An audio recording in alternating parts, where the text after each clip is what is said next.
সকাল সকাল রওনা দিলাম তরমুজ খেতে যাবো দেখে। প্রচুর কুয়াশা, তার মাঝে হালকা হালকা বাতাস বইতেছে। এত পরিমাণ শীত বইতেছে যে হাত, পা, কান, যেথায় যেথায় খালি জায়গা আছে পোশাক ছাড়া সেখানে হাত পা পুরো জ্বলে যাচ্ছে। এমন একটা অবস্থা বর্তমানে হইতেছে। তো এখন একটু কুয়াশা কম দেখা যাচ্ছে, কিন্তু যখন একটু বাতাসের প্রখর বেড়ে যায়, বাতাসের চাপটা বেড়ে যায়, তখন কিন্তু কুয়াশার পরিমাণ বেড়ে যায়। এখন পর্যন্ত মাঠে কেউই আসে নাই, শুধু আমি আসছি যে যত সকাল সকাল পারি সকাল সকাল কাজ করাটা ভালো।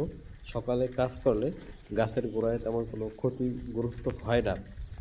শিশির বা আহ, রোদ না পড়লে দেখা যায় একটা গাছ যদি কোনো শিকড়ে আঘাত হানে বা উগলে যায়, আমরা বরিশালের ভাষায় বলি, তাহলে কিন্তু ওই গাছটা একটু পানি পুরি দিয়ে ভিজিয়ে রাখলেও কিন্তু ক্ষতির সম্ভাবনা থাকে না।